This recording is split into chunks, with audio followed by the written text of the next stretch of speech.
Alors bonsoir les gars, j'espère que vous allez bien. Moi ça va super bien. Aujourd'hui nous allons commencer notre première séance on va dire des vidéos de formation gratuites sur la crypto-monnaie. J'espère vraiment que vous êtes très concentrés. Comme je l'ai dit, ça sera très pratique. Ça sera, on va dire 80% pratique et juste 20% théorique. Donc pour ce qui est de la théorie, on va aller très vite. On va pas trop traîner les pas. Voilà, pour pas que la vidéo soit trop longue. Voilà. Vu que c'est un contenu vidéo. Donc vous avez le temps de relire, revenir à tout moment. Ça vous fera du bien. Donc on va aborder 8 points. Le premier point, c'est quoi la crypto-monnaie? Le deuxième point, la différence entre la blockchain et le système bancaire. Le troisième point, la corrélation entre l'investissement crypto et l'investissement réel. Le quatrième point, les différents types de crypto. Le cinquième point, la différence entre un token et un coin. Le sixième point, les différents types de portefeuilles crypto. Le septième point, où et comment acheter une crypto. C'est à partir de là maintenant qu'on va commencer à faire la pratique. Où et comment acheter une crypto. Le huitième point, comment vendre une crypto après une plus-value. Le neuvième point, comment se fait de l'argent chaque fin du mois avec la crypto, avec le système P2P. Donc, c'est ces différents chapitres qu'on va aborder pendant cette petite séance de formation.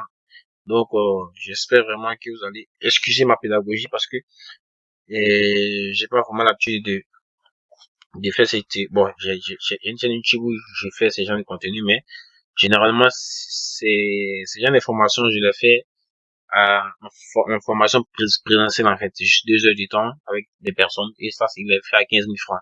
Et c'est une grâce pour vous. Aujourd'hui, je vais montrer tout en détail, totalement gratuitement. Voilà. Donc, j'espère vraiment que vous êtes très concentrés parce qu'on va démarrer tout à l'heure. Alors, on va commencer. C'est quoi la crypto-monnaie? La crypto-monnaie, c'est une monnaie numérique virtuelle qui utilise la cryptographie pour sécuriser ses transactions. Ça va?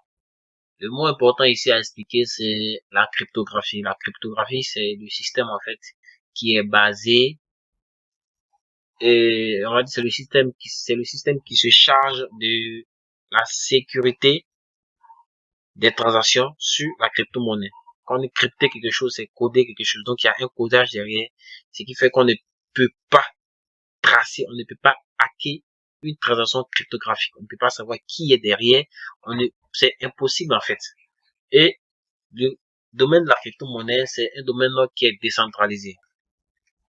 Quand on est décentralisé, ça veut dire il n'y a aucune entité centrale qui est derrière, qui se charge, en fait, de la gestion de ce qu'on appelle la crypto-monnaie. Il n'y a aucune entité qui se gère, qui s'occupe de tout ce qui est transaction dans le domaine de la crypto-monnaie. C'est totalement décentralisé. Donc, on va dire, c'est par exemple, c'est peut-être comme la Lune.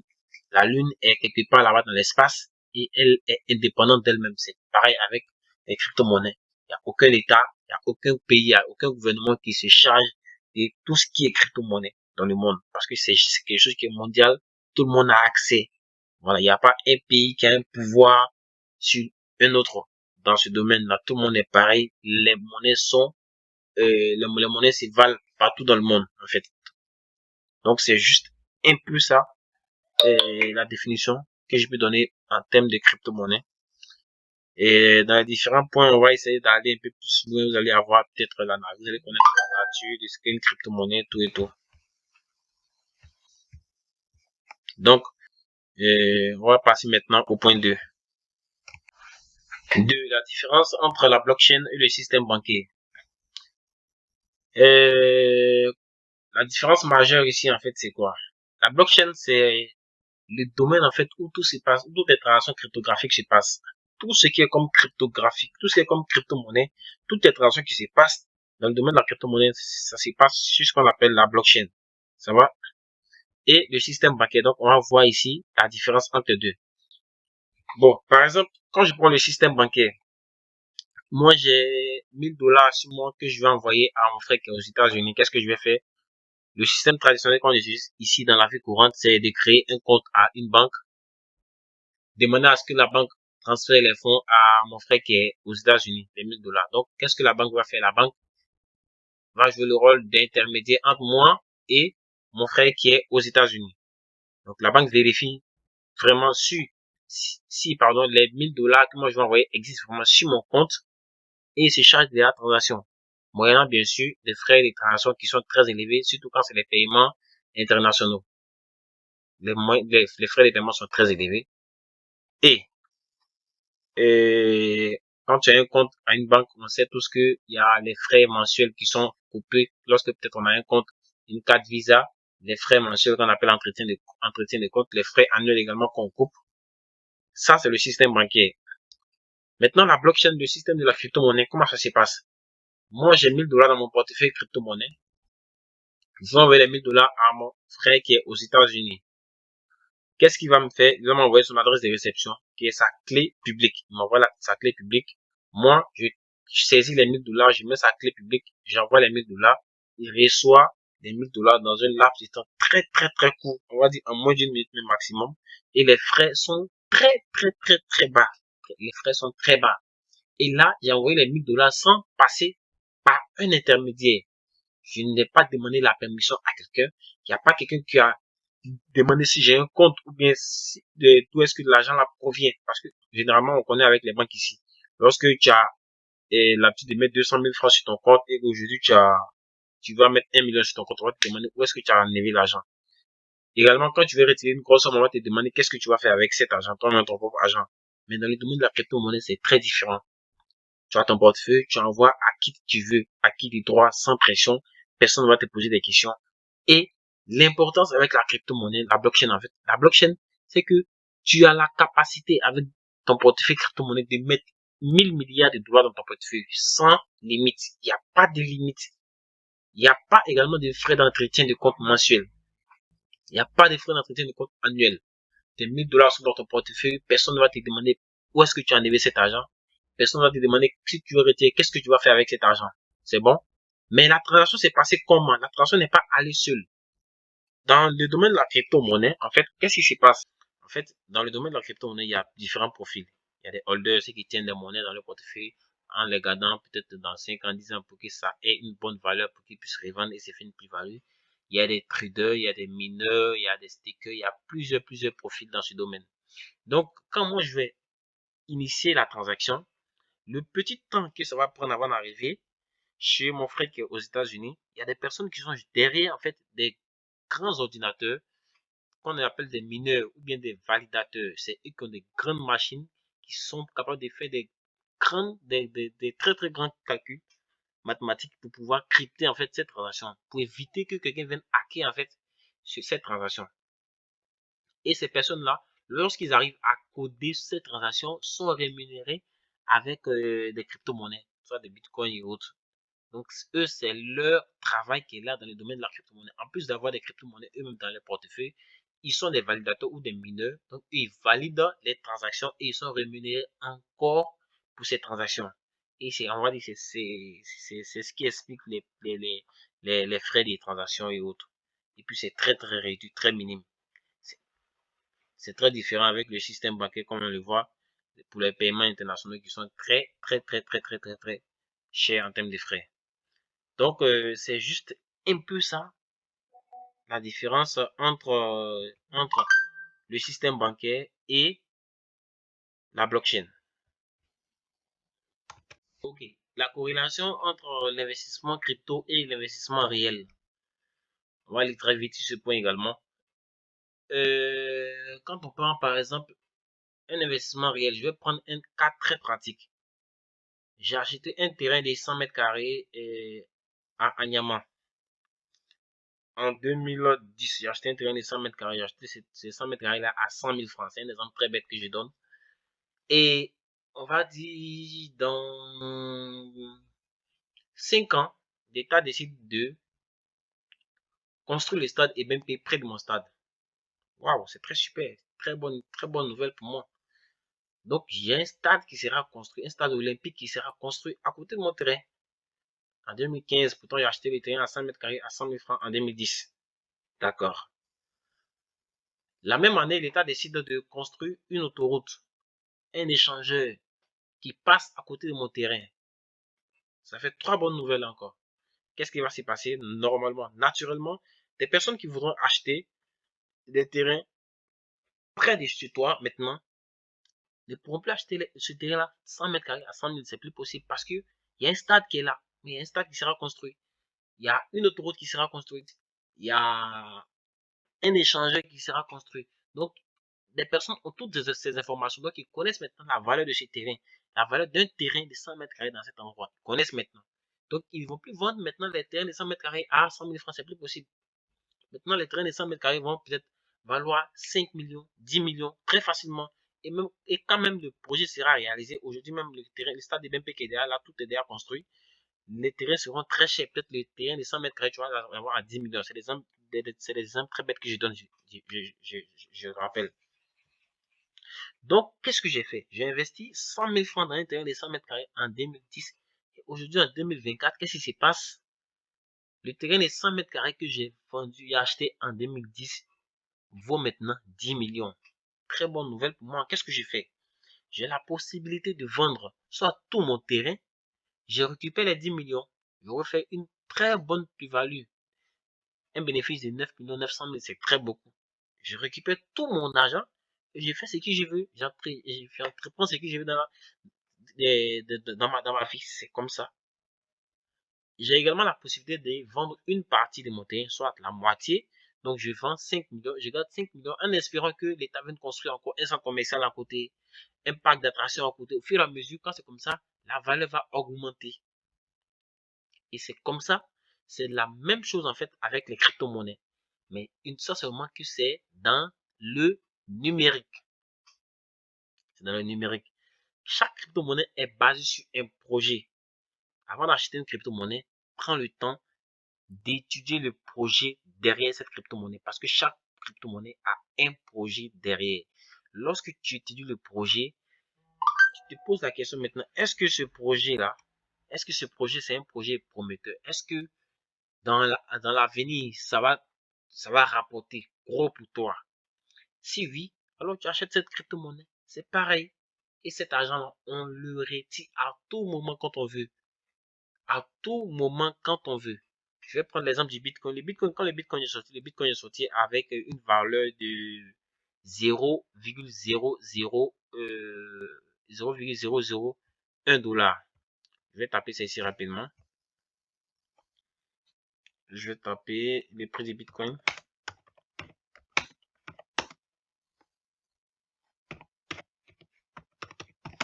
Le prix du Bitcoin en 2009. Ok. Le prix du Bitcoin en 2009, parce que c'est sorti en 2009, c'était à 0,001 dollar. Un Bitcoin, c'était à 0,001 dollar. Ça va? Donc, en 2009,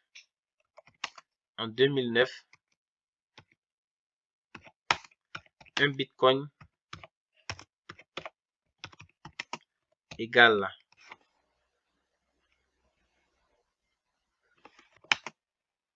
0, la virgule 0,001 dollar. C'est bon? Donc, en 2009, un Bitcoin vaut 0,001 dollar. Comprenez? Donc, ça, c'est en 2009. Maintenant, qu'est-ce qui se passe aujourd'hui? Un Bitcoin vaut combien? Aujourd'hui,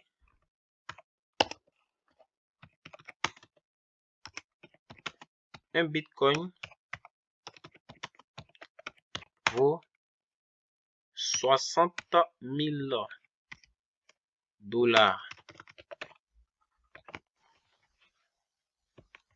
Donc, j'ai fait une erreur ici. Un Bitcoin, je vais modifier ça rapidement. Voilà. Donc, aujourd'hui, un Bitcoin vaut 60 000 dollars. Donc, quand on essaie de faire la corrélation entre l'investissement sur le terrain que j'ai parlé dernièrement ici et le Bitcoin, c'est un peu à ça que ça ressemble. Ça va. Donc, un Bitcoin qui était à 0,001 dollar. Donc, avec 1 dollar, on pourrait avoir combien de Bitcoins? 1, 2, 3. On peut avoir 100 Bitcoins avec un seul dollar. Avec un seul dollar en 2009, on peut avoir 100 Bitcoins. Et aujourd'hui, pour avoir un seul Bitcoin, il faut payer 60 000 dollars.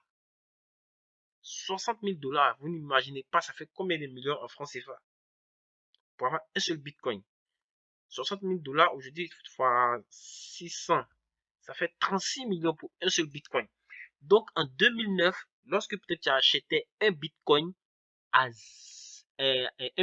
100 bitcoins à 1 dollar, aujourd'hui ces 100 bitcoins allaient valoir combien? Donc on avait fait 100 fois 60 000 dollars, ça allait faire 6 millions de dollars multiplié par 600, ça fait 3 milliards 600 millions.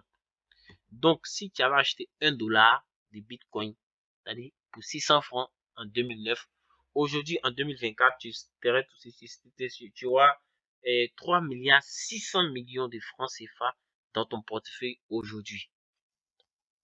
Donc, c'est pour dire que le marché de la crypto-monnaie est hyper volatile. C'est très volatile par rapport à nos investissements réels dans la vie réelle ici. Les terrains, on sait que ça prend de la valeur, mais c'est lent.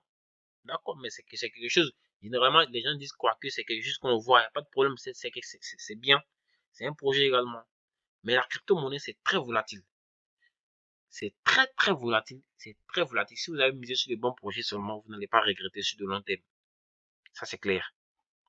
Si vous avez misé sur le bon projet, vous n'allez pas regretter sur de long terme. C'est très clair. Maintenant, il faut dire aussi que il y a aussi le mauvais côté des choses. De la même manière que c'était à 0,001 dollar, la valeur pourrait chuter jusqu'à 0,00001 dollar. Donc, on peut perdre également de l'argent là-dedans. Mais il y a plusieurs manières de pallier à ce problème. On va voir tout ça un peu devant. Donc, c'était juste ça pour le point 3. On va passer maintenant au point 4. Merci. Les différents types de crypto. Les différents types de crypto, on veut parler de quoi ici? Quand on parle des différents types de crypto, il y a en fait les stablecoins. Notez rapidement. Il y a le stablecoin. Pardon. Stablecoin. Très bien. Donc ça, c'est un premier type qu'on va étudier ici. Les stablecoins. Il y a les altcoins. Les altcoins et les coins. On va les mettre ensemble, les deux. Voilà. Altcoin et coin. Et on va les mettre ensemble. C'est bon. Très bien. Donc, c'est les deux types de crypto qu'on va étudier ici dans notre cas. C'est bon. Les stablecoins, comme le nom l'indique, stablecoin en anglais, ça veut dire jetons stables. Les jetons stables. En fait, ça, c'est pour les profils d'investisseurs qui ont peur de la volatilité du marché. Ceux qui veulent pas que, bon, moi, je ne sais pas où est-ce que, dans quel sens ça va partir. Et si le projet là, ça va monter en valeur ou ça va chuter en valeur, je n'ai pas besoin de ça. J'ai trop peur de la volatilité du marché. Qu'est-ce que moi je vais faire? Je vais juste acheter des stablecoins et garder dans mon portefeuille. Les stablecoins, en fait, c'est des jetons, des crypto-monnaies qui sont adossées aux monnaies fiduciaires qu'on utilise dans la vie courante ici. La monnaie fiduciaire utilisée couramment dans le domaine de la crypto-monnaie, c'est le dollar. Donc, le dollar en crypto-monnaie, on l'appelle USDT. C'est une monnaie stable. Donc, USDT. Donc, ça, c'est le dollar en crypto-monnaie. Il y a d'autres stablecoins encore. Il y a USDC. Il y a FUSD. Ça va? Il y a plusieurs stablecoins. Donc, à chaque fois, quand tu as un USDT dans ton portefeuille, c'est considéré que tu as un dollar dans ton portefeuille. Quand tu as un USDT dans ton portefeuille, c'est considéré que tu as un dollar dans ton portefeuille. Quand tu as un USDC, quand tu as un FUSD, c'est la même chose. Il y a d'autres stablecoins encore. Eux, ils ont la même valeur que le dollar, en fait. Ils ont la même valeur que le dollar. Donc, si par exemple, tu as mis 1000 dollars dans ton portefeuille crypto aujourd'hui, ces 1000 dollars vont rester, vont demeurer dans ton portefeuille pendant 10 ans, ça ne bouge pas. C'est toujours 1000 dollars. Ça ne va pas monter à 10 000 dollars, ça ne va pas descendre à 5 000 dollars, c'est toujours 10 000 dollars. Donc là, ce sont des monnaies stables, en fait. C'est des monnaies stables quand on a peur de la volatilité du marché. Maintenant, les altcoins et les coins, eux, on va les mettre ensemble. Eux, en fait, c'est des monnaies qui sont volatiles. Donc là, la monnaie mère, en fait, c'est le Bitcoin. Il y a d'autres, il y a Ethereum. Ethereum, pardon, Ethereum. Il y a, on va dire, il y a d'autres, on va pas tout citer, il y a plusieurs, tout ce que vous connaissez encore comme crypto-monnaie. Voilà, autre que ces deux-là. C'est bon? Voilà. Donc, tout ce que vous connaissez comme crypto-monnaie autre que cela. Donc, il y a Bitcoin, il y a Ethereum, il y a Doge, il y a Dogs, il y a Dogecoin, il y a Baby Dogecoin. Donc, tout cela font partie de la famille des altcoins et des coins. C'est bon? Donc, là, il y a des volatilités. Ça peut monter. On peut passer des 1000 $ à 10 000 $ en 2 ans. On peut passer des 1000 $ à 50 $ en 2 ans. 3 ans, c'est comme ça. Donc, là, il y a des volatilités. C'est pourquoi on doit étudier les projets avant d'acheter une crypto-monnaie. Prends le temps de bien analyser le projet. Si ça te convient, tu achètes le projet et on avance. C'est bon? Je pense que c'est tout pour cette partie concernant les différents types de crypto. On va maintenant attaquer le 5e point. La différence entre un token et un coin. Voilà. Bon, pour ça, on va pas trop durer également. Je vais juste vous brosser et puis on va avancer. Un token, un coin. Un coin, c'est un token, mais un token n'est pas un coin. Je m'explique rapidement. Un coin, c'est une crypto-monnaie en fait, mais qui a sa propre blockchain. Mais un token est une crypto-monnaie qui est adossée à une ou plusieurs blockchains. J'espère qu'on se comprend. On va aller doucement. Donc, je me répète, un coin est une crypto-monnaie qui a sa propre blockchain. Quand on parle de blockchain, ici, on veut parler des réseaux. Réseaux tels que MTN, Orange, Move. Donc, c'est une crypto-monnaie qui a son propre réseau. Parce que quand on parle dans la crypto-monnaie, il y a plusieurs blockchains. Il y a différentes blockchains. Les blockchains qu'on connaît, les blockchains favorites qu'on connaît ici, on va dire, il y a TRC20, il y a TRC20, il y a BEP20. Qu'est-ce que j'ai fait? BEP20. On a également ERC20. Voilà. Donc, eux, ce sont des blockchains. Ça, c'est des réseaux, en fait. Ça, c'est des réseaux. C'est des réseaux en termes de crypto-monnaie. De la même manière, il y a Orange, MTN, Move. Ça, c'est des réseaux, en fait. C'est des réseaux, c'est des fils, en fait, où se passent les transactions. C'est bon? C'est des fils où se passent les transactions. Maintenant, qu'est-ce qui se passe? Ces mêmes réseaux-là ont eux-mêmes leur propre crypto-monnaie. TRC20, là, la crypto-monnaie, c'est TRX. On l'appelle Tron. C'est bon? Maintenant, BEP20, elle également a sa propre crypto-monnaie qui est BNB. Elle a sa propre crypto-monnaie qui est BNB. Oh, qu'est-ce qui arrive? J'arrive pas. Ah, c'est ça. Bon, voilà. Donc, BEP20 a sa propre crypto-monnaie qui est BNB. Maintenant, ERC20 a sa propre crypto-monnaie qui est Ethereum.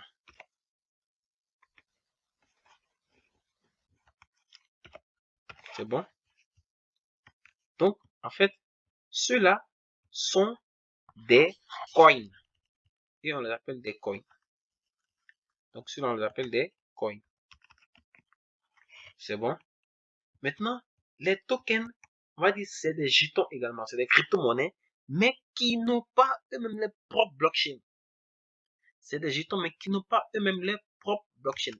Bitcoin, c'est en même temps une crypto-monnaie et c'est en même temps un réseau. Donc, Bitcoin, c'est en même temps une blockchain et c'est en même temps une coin. Donc, on peut le citer parmi ceux-là, mais j'ai pas voulu le mélanger avec les enfants parce que Bitcoin, c'est la mère, en fait. C'est la cheftaine. Donc, par exemple, quand je prends le cas de Shiba, il y a le cas de Shiba que je peux citer. Il y a, on va dire, il y a Dog. Il y a quel autre crypto que je peux citer ici? Et, bon. Il y a Mana. Voilà. C'est une crypto-monnaie qui est basée sur la réalité virtuelle. Voilà. Donc, voici 3 crypto-monnaies que j'ai citées ici. Ceux-là n'ont pas leur propre blockchain. Shiba n'a pas sa propre blockchain. Dogs n'a pas sa propre blockchain. Mana également n'a pas sa propre blockchain. Si par exemple, moi je suis aux États-Unis, par exemple, je demande à mon frère de m'envoyer des Shiba. Je demande à mon frère de m'envoyer des Shiba. Moi, je dois lui envoyer maintenant mon adresse de réception Shiba. Qu'est-ce que je vais faire? Je vais lui envoyer une adresse de réception, mais pas une adresse Shiba direct. Mais il doit choisir un réseau sur lequel je vais envoyer des Shiba. Parce qu'il y a des Shiba TRC20, il y a des Shiba BEP20, il y a des Shiba ERC20. C'est bon? Donc, le Shiba est basé sur différents réseaux. Donc, si lui, aux États-Unis, peut-être lui, il a les Shiba TRC20, moi, je dois rentrer maintenant dans mon portefeuille, je vais chercher un Shiba TRC20. Je lui donne mon adresse Shiba TRC20, je lui envoie. Les TRC20, c'est les adresses qui commencent par des T. Je lui envoie mon adresse, il lui prend ces Shiba TRC20, il me transfère sur cette adresse. Et quand c'est comme ça, la ligne de transaction est respectée. Donc, on quitte de TRC20 à TRC20. La transaction vient sans problème. C'est pareil avec les docs. Si je veux envoyer des docs, la personne doit m'envoyer, en fait, son adresse de réception, doc, soit en BNB, en BEP20, en TRC20 ou en ERC20. Moi également, si j'ai BEP20 ici, lui c'est en BNB et en BEP20, il va m'envoyer les adresses. Si j'ai ERC20, c'est les adresses ERC20 qu'il va m'envoyer également pour que je transfère. Pour éviter les pertes des transactions, vérifiez toujours le réseau. Demandez sur quelle blockchain je dois t'envoyer. Si de ERC20, alors il t'envoie son adresse ERC20 Shiba ou ERC20 Docs pour éviter les pertes de transfert. Donc ça, c'est comme ça en fait, ça se passe ici. Et ces jetons qui sont ici, la TRX, BNB et Ethereum, seront en fait les jetons qui vont servir des frais de transaction sur ces différents réseaux-là. Donc si moi je vais faire une transaction sur TRC20, les frais, je vais les payer en TRX. Si je vais faire une transaction sur BEP20, les frais, je vais les payer en BNB. Également, si je fais une transaction sur ERC20, les frais, je vais les payer en Ethereum. Donc c'est un peu comme ça. Il n'y a pas grand chose à dire ici. On va passer au prochain point. Merci. Les différents types de portefeuilles crypto. Bon, concernant les différents types de portefeuilles crypto, on va retenir 2 grands points. On va dire qu'il y a les portefeuilles chauds. Portefeuille chaud.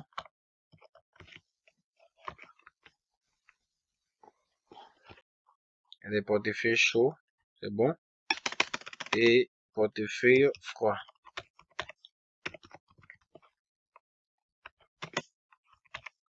Voilà. Il y a des portefeuilles chauds et il y a des portefeuilles froids. C'est bon. Donc, c'est les 2 types de portefeuilles principaux qu'on va utiliser. Les portefeuilles chauds, les portefeuilles froids. Un portefeuille chaud, en fait, c'est un portefeuille qui a toujours, en fait, avec un portefeuille avec lequel on est toujours en contact, en fait. Toujours, on va dire, soit c'est un portefeuille logiciel, un portefeuille qui est toujours en contact avec l'Internet, en fait. C'est ça qu'on fait allusion quand on parle des portefeuilles chauds. Donc, il y a des portefeuilles logiciels, il y a des portefeuilles web. Donc, ce sont les portefeuilles chauds et les portefeuilles froids également. Donc, parmi les portefeuilles chauds, on peut citer quoi? On peut citer les portefeuilles pour les débutants, qui est Trust Wallet, qui est très simple à utiliser pour les débutants. Et il y a SafePal également. Il y a OKX. Voilà. Donc, pour ne citer que cela, sinon il y a plusieurs autres portefeuilles qu'on peut citer encore. Donc, on va citer que ces 3-là. Donc, ceux-là sont des portefeuilles chauds qu'on peut citer.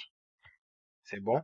Maintenant, les portefeuilles froids, en fait, ça, c'est des clés Ledger, en fait. C'est des clés. C'est comme des clés USB. Clés Ledger. Voilà. Ça, c'est comme des clés USB où on peut stocker nos crypto-monnaies. Donc, tes crypto-monnaies étant dans un portefeuille, tu peux les transférer depuis ton ordinateur sur ta clé Ledger. C'est comme si tu transfères en fait un fichier sur une clé USB. C'est à peu près la même chose. Les cryptos là seront transférés sur ta clé Ledger. Donc, ça disparaît de ton ordinateur. ça passe directement dans ta clé. Et tant que tu as ta clé, tant que tu as ton argent sur toi, si tu perds la clé, tu perds également l'accès à ton argent. Tu perds l'accès à tous tes actifs. C'est bon. Maintenant, parmi les portefeuilles chauds, il y a des portefeuilles qui sont centralisés et des portefeuilles qui sont décentralisés. Dès le début, dans l'introduction, j'ai dit que la crypto-monnaie, c'est un domaine qui est en fait décentralisé. Oui, c'est décentralisé, mais ils ont tout fait pour mettre une partie centralisée dedans. Ça, c'est pour nous aider, oui, mais on n'est pas obligé de suivre en fait cette masse-là. On n'est pas obligé de suivre cette masse parce qu'il y a plusieurs euh, moyens de contourner en fait ces systèmes de centralisation-là. Voilà.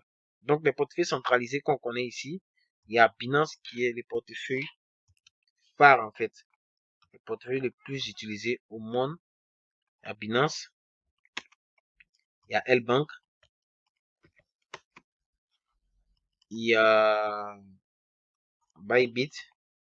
Eux, ce sont des portefeuilles centralisés. Donc, les trois que j'ai cités juste en haut là sont des portefeuilles décentralisés. Et ceux-là sont des portefeuilles centralisés, ça va.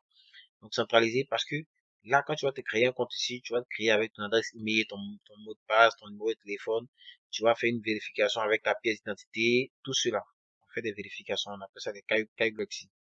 Donc, KYC, quand tu fais ça, on sait qui est derrière ce compte. Si tu as 1 milliard dedans, on sait que monsieur X a 1 milliard sur son compte. Alors qu'avec cela, c'est différent. C'est pour toujours, alors que tu crées un compte directement, tu as 12 mots-clés. Quand tu as ces 12 mots-clés, tu ne t'arranges à ne jamais perdre, en fait, ces 12 mots-clés-là jusqu'à ce que, peut-être toi-même tu décides de supprimer ton portefeuille ou autre. Voilà. Tant que tu as tes 12 mots-clés, tu as accès à ton portefeuille. Personne ne sait qui est derrière. Parce que ça, c'est la clé de ton coffre, en fait. Voilà. Mais ici, on va forcément créer un compte vérifié avec des photos selfie, des justificatifs à des domiciles, tout ça. Donc ça, en fait, ceux-là ils interviennent en fait comme une banque, en fait. Ils interviennent en fait comme une banque et on n'a pas le choix. Même si c'est un système décentralisé, mais là, c'est très différent par rapport aux banques. Parce que là, si tu mets ton argent, en fait, sur ces différents échangeurs, eux, on appelle les exchanges, en fait. Tu déposes ton argent ici, il n'y a pas de frais mensuels.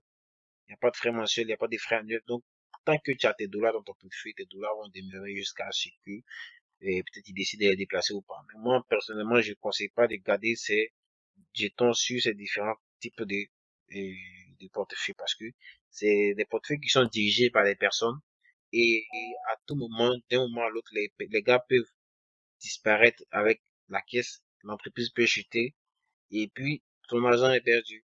Et là, par exemple, tant que tu as tes 12 mots-clés, tu as toujours accès à ton argent. Personne n'a le droit de faire ce qu'il veut avec. Il n'y a pas à dire que l'entreprise va fermer ou autrement. Il n'y a pas ça dedans. Ça, ce sont des entités carrément décentralisées, en fait, selon. Pour KS, eux également, ils ont un volet centralisé. Ils ont un volet S5, ils ont un volet Web3 qui est décentralisé. Voilà. Donc, c'est juste ça qu'on peut dire concernant les différents types de portefeuilles. Au prochain chapitre, maintenant, on va passer directement à la phase de démonstration jusqu'à la fin. Donc là, je vais directement passer sur mon téléphone et vous donner des différentes explications. Merci.